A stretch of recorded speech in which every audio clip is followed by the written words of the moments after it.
สวัสดีค่ะ and welcome back to A Bright Insight with me กรกนกชิตพันธ์ giving you updates on Buddhist activities from around the world. Let us start with the ceremony of burying the sacred marker spheres and the ceremony to consecrate the Tipitaka Chapel's boundary, taking place at Wat Patthamagaya in Pathum Thani Province, Thailand. On 7 July 2019, hundreds of Thai Buddhist devotees participated in the ceremony of burying sacred marker spheres and the ceremony to consecrate the Tipitaka Chapel's boundary. The Tipitaka Chapel is the former Dhammagaya Chapel, built in the year 1977 and finished in the year 1982. The chapel is the sacred place where the monastic monks perform many sacred rituals, such as the recitation of Patimokkha, or the ordination ceremony, and meditation. Over the years, the number of monks at the Dhammagaya temple is continuously increasing. Thus, the Dhammagaya chapel cannot accommodate thousands of monks when the sacred ritual or activities is performed.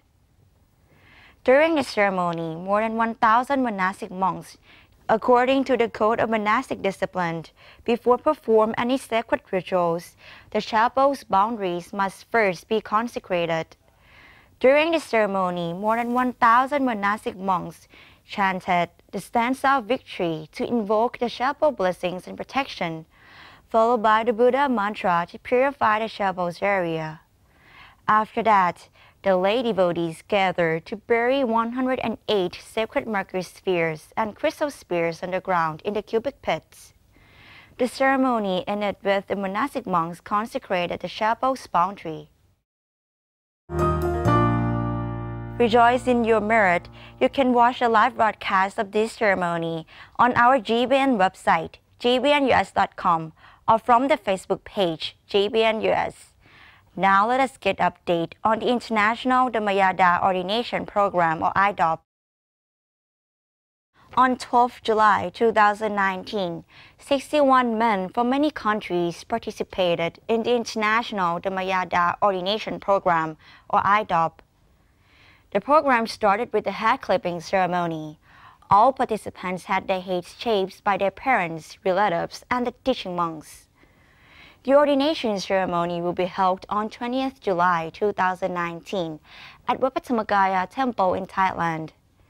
Before the sacred ceremony takes place, the participants have to learn the ordination request in Pali language and to seek permission from a senior monk for their ordinations. In addition, they have to learn the Buddha's teachings on being monks and meditation to prepare for the ordination ceremony and program. And stay tuned with At Bright Insight to get update with this ordination program. Next, stained glass from Thailand will be sent to Dhammagaya Newcastle in England. Dhammagaya Newcastle in England brought a church and transformed into a Buddhist temple. And on July 13, 2019, monks and devotees of Wat Patthamagaya Temple in Thailand placed golden leaves on the stained glass window before sending it to Dhammagaya Newcastle in England. It will be installed at a later date. The pictures on the stained glass illustrate the Lord with us uncovering the human realm with Buddha powers, unveiling the three spheres of existence to allow Brahma beings, celestial beings, human beings, and hell beings, Petas and Asuras to see each other. Thank you to the Facebook page Khoai Le Thiên Thang for the update. Next, Bureau President Adam called for meditation training for the Copts.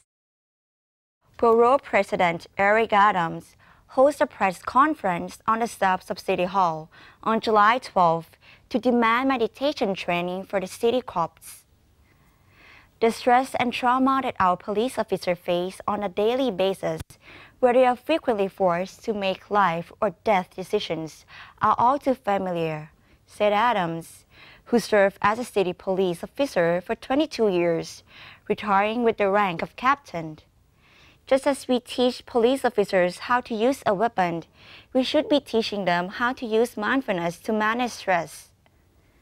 Secular meditation and mindfulness-based stress reduction are evidence-based practices that have been scientifically proven to decrease anxiety, depression, hostility, and stress, while increasing attention and focus, ethical decision-making, and even happiness scores, wrote Adams. And check out the website brooklynpaper.com to read the full article. Moving on to our last news today, Myanmar's temple in city Bagan awarded UNESCO World Heritage Site. UNESCO inscribed Myanmar's ancient capital of Bagan as a World Heritage Site on Saturday, nearly a quarter of a century after the complex Buddhist temples was first nominated for listing. The decision recognizes the importance of the central Myanmar site, which includes more than 3,500 stupas, temples, monasteries, and other structures built between 11th and 13th centuries, and will likely be a boon to Myanmar's tourist industry. The Myanmar proposal to list the site was approved at a meeting of the UN's cultural body in Baku, Azerbaijan. Check out the link below to read the full article. Now we have entered the Rains Retreat, but what exactly is the Rain Retreat? Let us learn more about this history of the annual retreat together.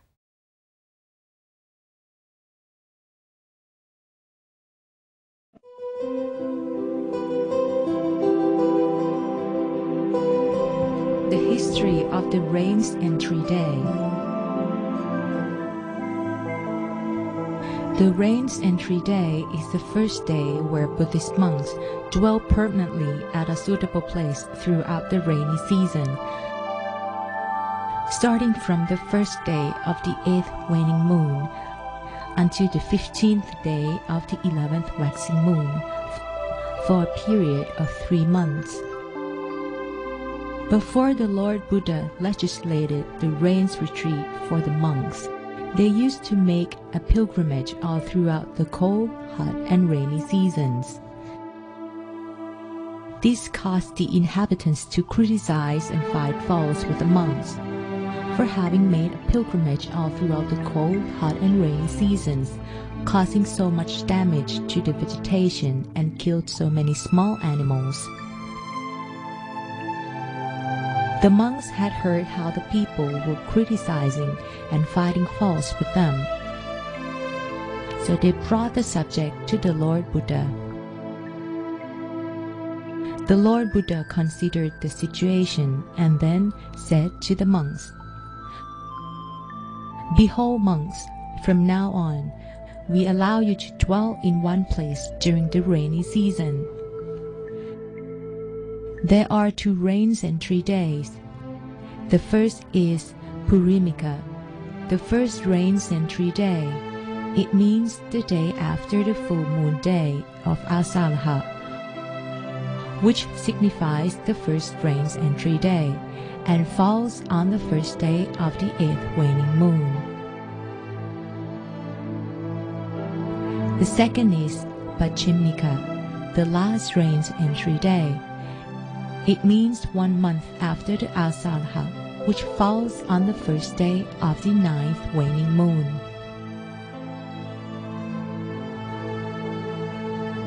Once the Rains Entry day begins, the monks must dwell in one place for the entire 3 months and cannot stay overnight anywhere else.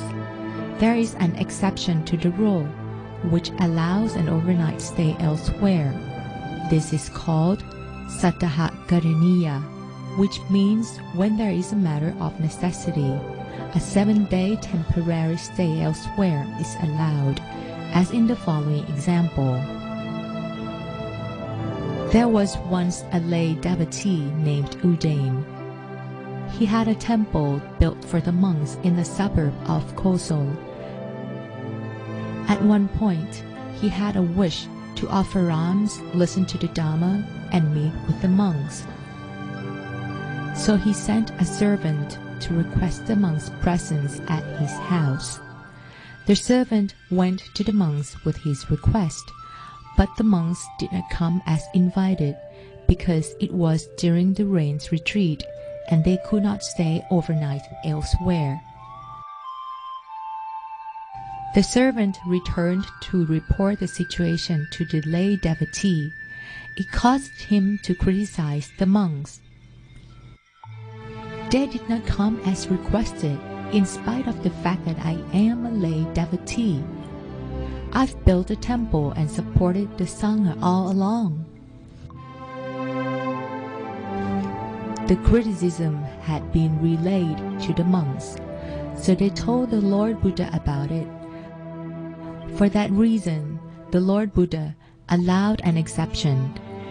When it is a matter of necessity, a temporary stay of 7 days elsewhere is allowed. There are 5 matters of necessity as follows.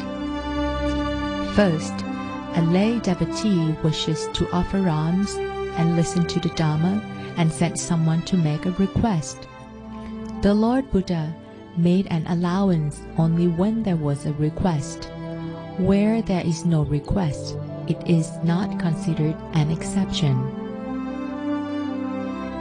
Second, when a fellow monk or novice becomes ill, terribly anxious, having wrong views, risks committing a religious offense, and wants to purify himself according to the Dhamma discipline, this is considered an exception. Third, when a novice wishes to become an ordained monk and needs the presence of other monks. Fourth, a monk can visit his parents, siblings, or relatives when they become ill. Fifth, to perform the Sangha's business, such as finding building materials to fix the temple when it needs repair.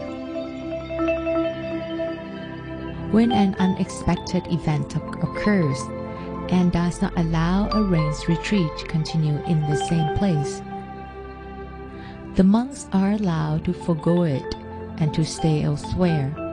Such events include: first, when a monk is disturbed by wild beasts; second, when there is a robbery; third, when there is a fire or flood at the temple; fourth, when inhabitants are bothered by thieves or robbers and decide to move away, the monk is allowed to go with them. Or if the inhabitants are divided into 2 camps, he is allowed to go with the majority. But if the majority has no faith in Buddhism, he is allowed to go with the minority. Fifth, when there is a shortage of food or medicine, or lay individuals to support the Buddhist faith, the monk is allowed to leave. Sixth, when someone tries to tempt the monk to disrobe by offering him land, wealth, and a daughter, he is allowed to leave the area.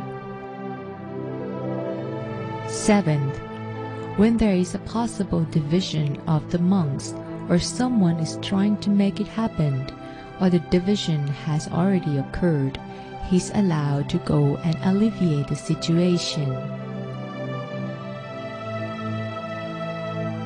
The place for the rain's retreat should be conducive to the Dhamma practice. For example, it shouldn't be too far or too close to the community. It should have access to easy communication. It shouldn't have a lot of traffic during the day. It should be quiet and peaceful at night. It should be devoid of any disturbance. It should be a place conducive to monks who desire solitude and peace. Certain places for the rain's retreat are allowed under special circumstances. For example, when a monk is traveling with a cattle herder along the herder route, or with a band of wagons or by boat, in order to reach a certain destination. During the trip, if it happens to fall on the rains entry day, the monk can spend the rains retreat en route. When the cattle herder, the band of wagons, or the passenger boat continues on course, the monk is allowed to continue his journey by making a vow, Itavasan Upemi, which means I am spending my rains retreat here. When the monk reaches his place of destination, he is allowed to spend the rest of the rains retreat there. Should the place of his destination not be reached because the cattle herder, the band of wagons, or the passenger boat comes to an end of the trip, the monk is allowed to spend the rest of the rains retreat at the particular place. Such conduct does not violate the legislation. The Lord Buddha forbade spending the rains retreat in inappropriate places such as, first, in the hollow of a tree, as the monk might be mistaken for a demon. Second, on a branch of a tree, as the monk might be mistaken for a hunter. Third, in an open space, as when it rains, the monk would need to run for shelter in the hollow of a tree or under a building, and this doesn't look proper and is considered an inappropriate conduct for a monk. Fourth, a place without a bed, that is, a sitting and sleeping area without adequate protection from the elements, making it impossible to practice the Dhamma. Fifth, in a ghost haunt or a hut in a corpse yard built in the old days, as the monk might be mistaken for an undertaker. Sixth, beneath an umbrella or in a tent, as the monk might be mistaken for a cattle herder. Seventh, in the water vessel, as the monk might be mistaken for a heretic.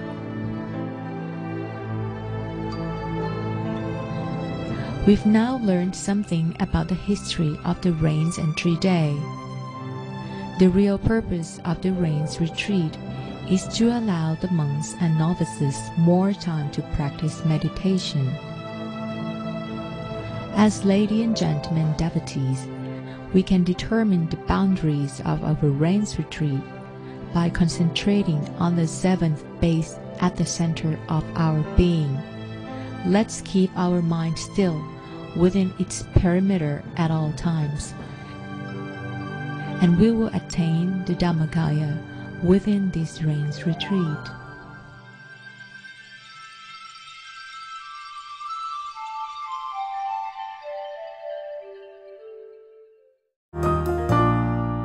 Let us mark this annual period with the practice of giving, observing the precept, and meditation. As always, let us end at Bright Insight with the Lord Buddha's Dhamma quote. Thousands of candles can be lighted from a single candle, and the life of the candle will not be shortened. Happiness never decreases by being shared. We hope you'll enjoy our news today. Our At Bright Insight program will be rerun every Sunday and Tuesday so that our viewers around the world won't miss the chance to catch up with us. And check out all episodes of our news program by visiting our GBN Global Buddhist Network official website, gbnus.com, or from the Facebook page, GBN US. Thank you for joining us and see you again next week. สวัสดีค่ะ